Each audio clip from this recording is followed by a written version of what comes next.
Yang pertama, bacaan Al-Quran itu seperti senjata untuk mengalahkan setan. Kenapa? Bacaan Al-Quran adalah suara, setan juga suara. Cuman rangkaian Al-Quran itu penuh keajaiban, ya.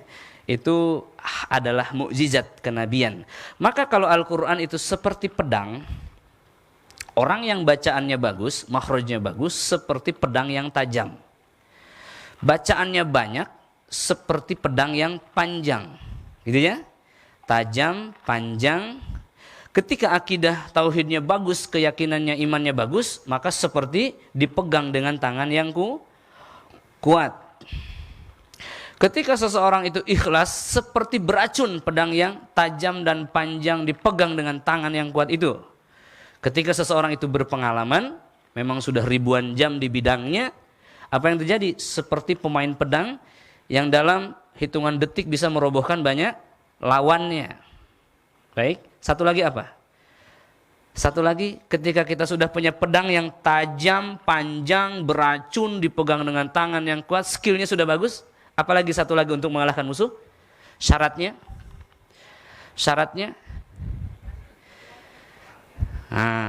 Syaratnya jangan salah sasaran. Ya, ada setan di pohon. Allahu la ilaha illahu al hayyul qayyum. Setannya di mana? Orangnya kemana? Yang diruqyah itu bukan pohonnya, tetapi siapa? Objek yang diganggu setannya, manusianya. Jangan salah sasaran.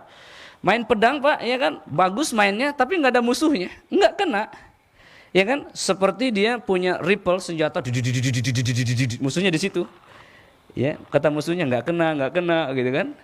Ya maka harus ada ilmunya. Jadi setelah tangannya kuat, keyakinannya sempurna, pedangnya panjang, hafalannya banyak, bacaannya pun baik, tajwidnya, makhrajnya dan lain-lainnya, maka kita harus mengarahkan senjata ini kepada siapa? Kepada lawan main kita. Nah, ini poin berapa sih ini? Kepada lawan main kita, ya. Lawan main ini teknik, Pak. Yaitu setan yang ada pada diri manusia, ya. Lalu yang terakhir, hancurkan hal-hal yang menghalang antara senjata kita dengan tubuh orang yang kita mau bunuh. Apa itu? Mungkin betul arahnya ke sini, ke jantung, tetapi di sini ada rompi besi. Mungkin pedangnya bagus, besi yang sangat tajam, tapi rompinya ada baja, sehingga ketika ditusukkan tidak kena. Bagaimana membuka rompi itu? Ajak orangnya untuk membuka dirinya, ajak seseorang itu untuk membuka hatinya, penyakit-penyakit hatinya. Setelah itu semua terbuka semuanya, pedangnya tajam, mainkan dengan baik, kuat, pegang. Satu lagi, izin daripada Allah Subhanahu wa ta'ala. Kadang-kadang Allah tidak langsung menyembuhkan. Pada hari itu Allah siapkan hikmah 5 tahun ke depan. Ya, pernah nggak berpikir seandainya saya diruqyah sembuh tahun 2015, 2020 mungkin saya sudah tersesat lagi. Nah, gitu ya. Seandainya Ustaz saya sembuh 3 tahun lalu, mungkin saya sudah masuk ke jurang riba lagi. Nah begitu, ada hikmah-hikmah besar di situ. Baik, ibu sekalian, teknik strategi yang dipakai Rasulullah SAW, lihat ini adalah ayat-ayat yang dipakai oleh Nabi SAW. Yang ini. Ini semua adalah ayat-ayat yang mengandung tauhid. Ayat-ayat yang mengandung kekuasaan, keagungan Allah Subhanahu wa taala yang membuat jin itu ketar-ketir. Maka mau tidak mau bagi orang yang mau menghafal, mau meruqyah, itu harus melihat ayat-ayat ini terlebih dahulu, kemudian ayat-ayat yang lainnya. Begitu. Misalkan surah Al-Baqarah dan surah Yasin, manakah yang lebih banyak ayat ruqyahnya? Surah Al-Baqarah. Memang kita harus mulai membuka surah Al-Baqarah sesuai sunnah, ya, strategi. Sebagaimana Nabi SAW mengalahkan musuh-musuhnya. Baik, apa saja ayat-ayat ruqyah itu, Ustaz? Pertama, ayat-ayat ruqyah yang sunnah ini dibaca oleh Nabi SAW. Yang berikutnya standar, maksudnya yang sederhana, sederhana sekali. Al-Fatihah, ayat kursi, Al-Falaq, An-Nas, sederhana. Ya, ayat kursi, Al-Fatihah, Al-Ikhlas, Al-Falaq, An-Nas.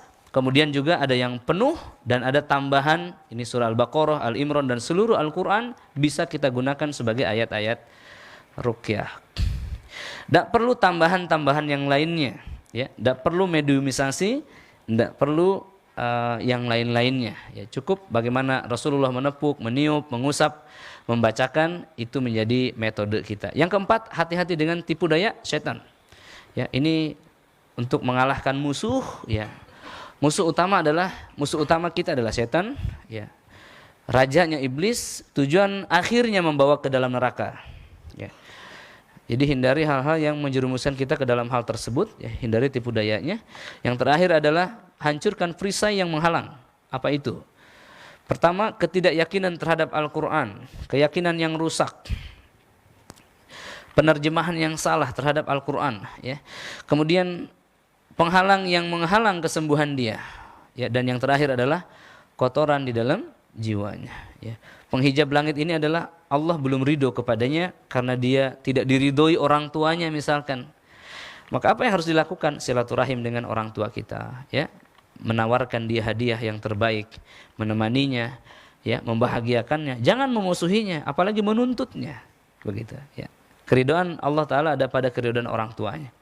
Seperti itu juga seorang wanita kepada suaminya, sama, ya. Keridhaan suami adalah surganya. Jangan mencari surga lain di luar daripada hal tersebut. Maka ini adalah hal-hal yang akan menghijab langit. Ya. Kemudian selanjutnya kotoran-kotoran di dalam jiwa adalah hawa nafsu. Hawa nafsu yang tadi diterangkan di pagi hari. Barakallahu fikum. Bagaimana menyucikan jiwanya? Ada materi berikutnya yang tidak dibahas di sini. Namanya adalah tazkiyatun nafas. Yaitu bagaimana menyucikan jiwa kita agar menggapai mutmainnah. Ya.